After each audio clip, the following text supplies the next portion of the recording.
Brunhilde's perspective. I'm sitting in the common room with every member of Triple M, plus Ultra and Elysium, as well as a selection of Garden Worlder crew. Bjorn, the massive great big bear man historiographer from Nova Ferriscandia, and Lilith, the tiny folklorist from the cloud cities of Venus in the Sol system, with skin, eyes and horns all modded to make her look more demonic, are talking to Scritches, one of the newest additions to the crew, an archaeologist from a Garden World species who looks like a 1.5 meter tall humanoid owl. He has a nervous manner to him, and looks like he'd suit a giant pair of old-fashioned specs over his enormous eyes to really tie the whole weedy nerd look together. Fran is nestled cozily between Emiko and Zon, for all the world like she didn't obliterate 3 of my thoracic vertebrae the other day. Not that it's her fault, but, well, I'd definitely be lying if I said that being slumped against that pillar, unable to move and barely able to breathe, while I listened to everyone else behind me trying to manage that tank of a woman through her rampage, wasn't one of the most traumatic things that's ever happened to me. That's definitely a large part of why I'm going to have to leave this pushing off party early. Oh, speaking of which, I checked the time. I lean over and kiss the top of Dormaster's head before, half under my breath, saying, "Gotta go, see you later." Mal smiles up at me and answers, "Alright, good luck." I stand and attempt to make my way out of the room, as stealthily as is possible when you're a 90-kilogram, 190-centimeter pillar of muscle, topped by a plume of bright gold hair. I really don't know how Victor does his stealth act so well when he's taller than me, heavier than me, more muscular than me, and with almost as eye-grabbing a hair colour. All attempts at stealth are entirely thwarted, when I find my way blocked by an enormous great big cold weather predator. "What place going, mummy?" pants Sam excitedly, jumping side to side and drawing every eye in the room. "I've just got somewhere I need to be, buddy. You don't need to come," I answer, nervously trying to prevent this from turning into a scene. Sam coming too, mummy," he responds with joyful obliviousness. "No, that's..." I start, before reconsidering. "Alright. Fine, Sam, you can come." "Yaying!" he declares, adorably, before clearing my way. We step out into the Triple M corridor, and once the door is closed and I've looked around for prying ears, I say, "Alright, buddy, if you want to come, I need to take your translator for a bit. I'll give it back to you before we come back, okay?" "Okay, mummy," he responds without question, turning his head to allow me to take it more easily. I smile and reach out to deactivate the disc. He shudders a bit and then gives a happy bark. I beam and begin making my way through the ship, Sam at my heel. Having crossed the bridge, made my way up a few flights of stairs, along a few walkways and down a few corridors, I find myself at the door of an office. It is labelled with the name of the man who claimed it a month or 2 ago. Dr. Mark, King of the Squirrels, Fisher, Psi D. I take a deep breath. With my left hand, I give Sam a scritch between the ears, and with my right, I knock. "Come in," answers a deep voice. I open the door, and am greeted by the back of a dark-haired man, a few centimetres shorter than me, but noticeably more muscular, looking out of the window at the slowly receding speck that is Fulge. He turns to greet me, revealing handsome Eurasian features, a close-trimmed beard, and a scarlet streak modded into his medium-length hair. He smiles with all the welcoming warmth of a long-separated friend. "Hello there, Miss Aran. Would you like to come in? Oh, and I see you brought a friend." Mark's perspective. The tall blonde woman steps uncertainly into my office, followed by her big old doggo. My eyes quickly scan him for a translator, but see nothing. I gesture around and invite. Sit wherever you want to, or don't. I don't mind if you want to stand or sit on the floor or anything. She frowns. Why would I sit on the floor? Speaking English with a starborn accent. I wave my hand in the gesture of, don't worry about it, before answering. Only if you wanted to. It's an offer, not a recommendation, with a smile. She nods and glances around. She sees the couch and points to it, eyebrows raised. I gesture to it with an upturned palm, smile and nod. She sits down and her dog lies by her foot. You can have him on the couch with you if that would make you more comfortable. Don't worry about the fur. It's going to get clean later anyway, I offer. Oh, okay, if you're sure. Sam, up, she says, patting the space next to her. Her big old pupper looks like he's just had his entire year made by the treat of being allowed on the couch, as he jumps up and lays his head across his mistress's lap. She, nervously, runs her hand from his head down the fur of his back. I pull a chair up to face the pair and sit. So, I beam, we've seen each other around, but I don't think we've ever actually been introduced. I'm Mark, King of the Squirrels Fisher. You can call me whatever you like, and I'm one of the ship's 2 therapists. Before we go any further, are you comfortable? Would you like the door locked? Privacy filled up? She nods, and I verbally give the orders to the room. Anything else you'd like? Water? Snacks? I ask. She shakes her head. All right then, I smile. What would you like me to call you? Miss Aran? Brunhilde? Most of my friends call me Samus, she shrugs. Okay, Samus. Before anything else, I need to tell you that everything you say in this room will be kept strictly confidential. The only exceptions would be if you say something that causes me to believe that you might be a danger to yourself or others. I'm going to ask you questions. I'm not going to offer you solutions. I may make notes in my holo every now and then. Please ignore that as much as possible. Is there anything else you'd like to know about how therapy works? She puts a considering expression and shakes her head. Great, I smile. Now, if you don't mind me asking, is there a reason you specifically requested me? Oh, well, she frowns. It was just because the other choice was your wife, and don't take this the wrong way, but your wife's a bit too, sexy. Figured it would be distracting to the whole therapy vibe. I give a hearty, genuine laugh as I say, I can't argue with you there. Not pointing out that she misunderstood my question, and that I actually just meant, is there a specific reason you wanted therapy? She's a hell of a woman, and I'm one hell of a lucky guy. Very mature of you to think about that, though. I'm glad this ugly mug is less distracting for you. She quips, I can tell you're handsome. You just have a bit too much penis for my taste. All right, noted. I grin, before rephrasing the question she misunderstood. So, what made you seek therapy, Samus? I've been on the ship for a couple of months now. Did something happen, or did you just decide? Her left hand keeps moving over the massive dog on the couch with her, as she thinks for a few moments. Eventually, she responds, I've been thinking about it since that planet with the dinosaurs. I blew up at Victor over how he behaved the tomb before we went down there.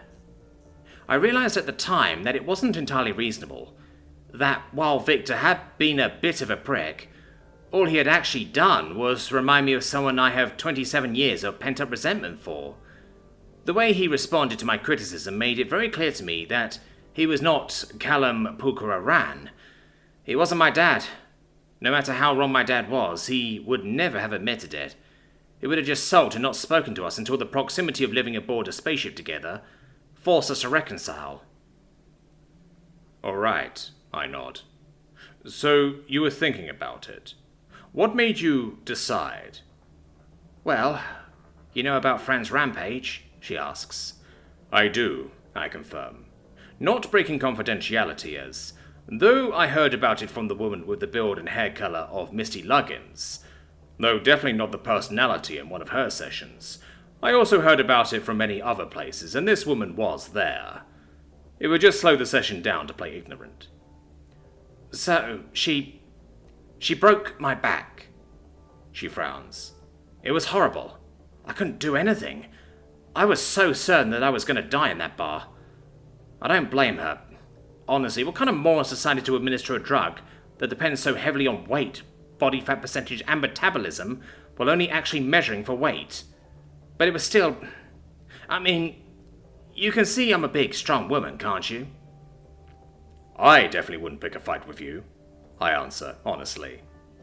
Well, she just knocked me aside. It was like I wasn't even there. I always knew she held back when we fought in the gym, but now I've got some idea of how much she was holding back. And then I had to try and work out how the attempt to subdue her was going. Well, I couldn't move, couldn't breathe, and couldn't turn to look the right way. Anyway, while my spine was being regened, I had some time to think. I realized that if I'd died in that club, none of my shit would ever have got resolved. I didn't like that. I see, I say sympathetically. Well, thank you for telling me all of that, Samus. I can see it wasn't easy for you. She nods with a joyless smile, still comforting herself by scritching her currently well-behaved papa. Would it be alright for you to tell me about the experience of growing up, Samus? You mentioned you had some negative feelings for your dad. She considers for a few moments before asking, How much do you know about the Terran starborn community, Dr. Fisher? I know a little, but assume I know nothing at all. Tell me about them. She spends a few moments getting her thoughts in order, then starts. So, as soon as the price of interstellar-capable ships fell to the point that, while still not cheap, they weren't so expensive that they were only attainable by a government or the unethically wealthy, around the middle of the 23rd century, people from all over the early UTC were able to become voyagers of the stars. We're only a fraction of a percent of the total Terran population, but there's still a lot of us. There isn't any group of Terrans not represented among the starborn, but there is a disproportionately high representation of Earth's traditionally itinerant and nomadic people groups, like the Scottish and Irish travellers, Dom, Romani, Kochi, Tuareg, Moken, Caminanti, Turkana, Onglaut, Skoyer, Semabayao, for obvious reasons. A lot of terrestrial people are also surprised by the overrepresentation of mountain and Arctic peoples like the Nepalese, Tibetans, Sami, Escalot, etc. That's just because of what they tend to call the Great Overcorrection. When they started geoengineering Earth in the late 21st century, eventually got to the point where they'd regreened all of the places that they desertified, refrozen all the glaciers and ice caps they'd melted, deacidified and deplasticked the oceans they polluted, and captured all of the greenhouse gases they'd emitted since the start of the Industrial Revolution. Then decided to keep going. Decided to keep irrigating the deserts, keep building up the ice caps, keep lowering the sea level, keep rewilding huge sections of land with fauna brought back from extinction. I mean, in terms of livable land, Earth made out of that deal like bandits. Every scrap of irrigated desert could support enormous numbers of people. Likewise for most of the raised sea floor, though for that it usually took a few years for the salt to wash out before anything could actually grow there. But if your ancestors lived right next to an expanding glacier that crushed their home, you'd understandably take a dimmer view of resetting the Earth to the state it was in 8,000 or 9,000 years ago, when the first stone buildings were being built and no one had invented writing. She gives a pensive pause here, but I don't interrupt, so she continues. Yeah, so over the centuries, Earth offered those displaced by the reset priority in choosing where they like to be resettled, and a lot of them took it. The problem is that their choices were often being resettled in coastal lowlands, regreened deserts or cities, so a lot of them decided that if they were going to be uncomfortably upheaved anyway, they might as well go starbound. For mostly cultural, or maybe historical reasons, there are very few resurrectees, uplifts or AIs among the starborn. It's a bit of a sapiens fest. She stops here, so I prompt. What cultural or historical reasons are those? Genuinely curious. She thinks for a moment, then responds, I guess because producing them was so expensive for so long, they tended to be well looked after and much less likely to find themselves at such a loose end that packing it all in and joining up with a starbound ship at the local docks looked appealing. By the time that wasn't the case anymore, I guess a mistrust of them had sort of entrenched itself in starborn culture. I mean, it's not like there are none, but they're rarer than in the general population. Doesn't help that, for all those people descended from mountain and Arctic folk, there'd be the feeling that Earth was made more hospitable for Neanderthals and Denisovans at their expense. That's all extremely fascinating, Samus, I say, honestly. I feel like you've given me a solid education on the starborn. Do you want to tell me about what it was like for you growing up now? Conveying with my tone that, if that's not what she wants, I'm happy to keep listening to her, giving me a history of her culture. I just need to give a tiny bit of more recent background. Is that alright? I smile and gesture for her to go ahead. So, before the war, starbound folk mainly supported themselves two ways. Legally, anyway. Freight hauling and data carrying. Freight hauling is exactly what it sounds like. Data carrying was necessary because we didn't have FTL comms. So the main way data, like videos, letters, songs, articles, etc., produced on one planet would make their way to another was by being loaded onto a physical drive, flown there and synced with the local internet. It was far cheaper for the UTC to farm out that work to the starborn than to maintain the infrastructure they need to do it themselves. And getting a few months' worth of operating expenses in exchange for hauling a drive with a few petabytes of data on it from one planet to another was an excellent revenue stream for us. Not that I was around at the time. So, my dad was a starborn, 21 years old at the start of the war. He met my mum in the latter half of it. She was disqualified from military service because of a medical condition, but she wanted to do something. Her mum suggested joining up with the merchant navy, which, at the time, included practically all starbound vessels not directly operated by the government or military. The starborn were exempt from conscription because the UTC realised that our expense in navigating space made us vital to the war's logistics efforts. So, your mum got put on your dad's ship? She nods. He was 25 and the captain of the Black Cat. She was 19 and a raw merchant mariner recruit from New Ryland. Textbook wartime romance. I'm told she shadowed him to learn how everything worked, and before either of them knew it, they were registering their marriage on Nova Britannia. My mum got her cycle unpaused as soon as the war was over, and soon after that, she was pregnant with me. She had another girl and 2 more boys after me.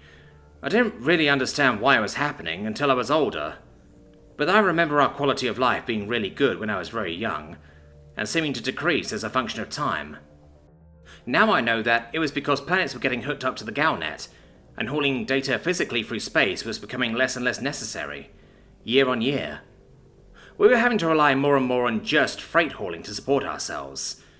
The Great Betrayal, we called it. The UTC had been glad to have us in the war, but now, they didn't need us anymore. That's how I saw it, when I was old enough to have that kind of opinion at least. And is it still how you see it? I ask. She screws up her face, considering for a while. I smile. There are no right or wrong answers here. What's important is how you feel. Please, don't worry about my opinion on anything. Eventually she manages, I guess, yes and no. Like, I get that FTL comms are an amazing leap forward in tech history. I get that denying trillions of Terrans instant communication across thousands of light years of space to supplement the traditional lifestyle of a few tens of millions of starborn would be ridiculous. The UTC even offered us aid, but, I prompt gently. I guess one of my dad's crew put it to me like this.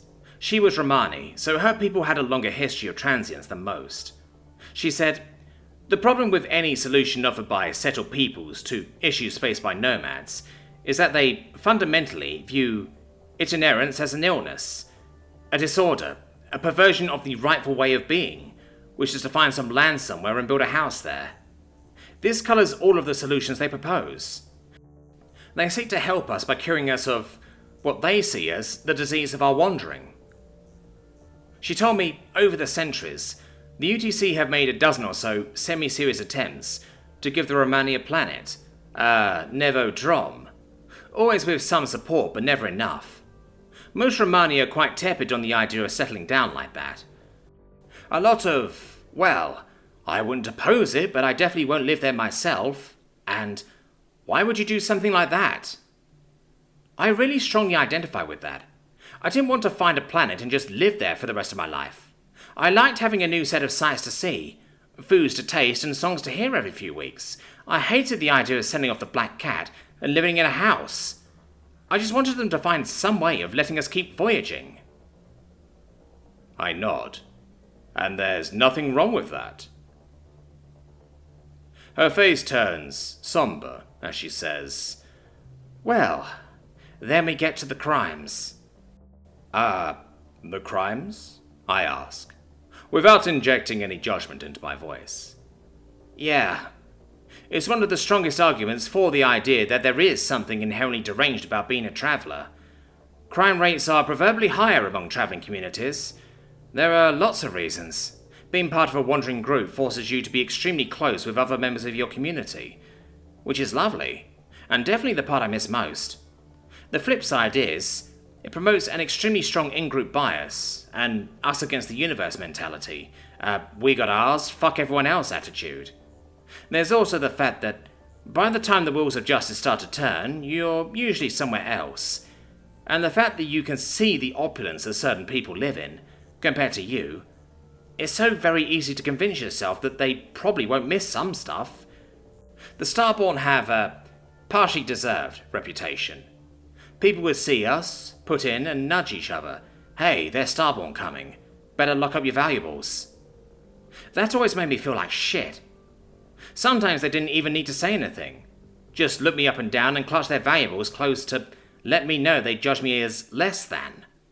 Of course, when it comes to petty smuggling, it's easy to convince yourself that it's a victimless crime. Just a bit of harmless contraband that someone else will ship if we don't. I can see you have some regret over this, I say sympathetically. She nods. It was always the biggest source of strife in my parents' marriage. My mum would see my dad coming back with a bunch of obviously stolen goods, and without fail there'd be an argument. Always the exact same one. I could recite that argument beat for beat by the time I was 10. She eventually got sick of it and walked off the ship with my siblings, when I was 14.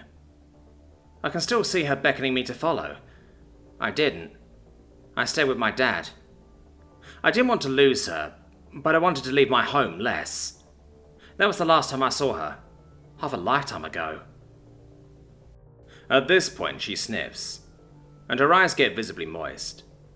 Her dog gives a sympathetic whine and nuzzles into her stomach. That must have been incredibly hard for you. I can't imagine, I answer, mostly truthfully. I lost a parent in my teens too, but under very different circumstances. I don't think the experience of a father dying is comparable to that of a mother leaving. Yeah. After that, I became the resident wet blanket. Always pointing out, this is a crime, isn't it? This is wrong, isn't it? And finally, when I was 18, these will hurt people, won't they?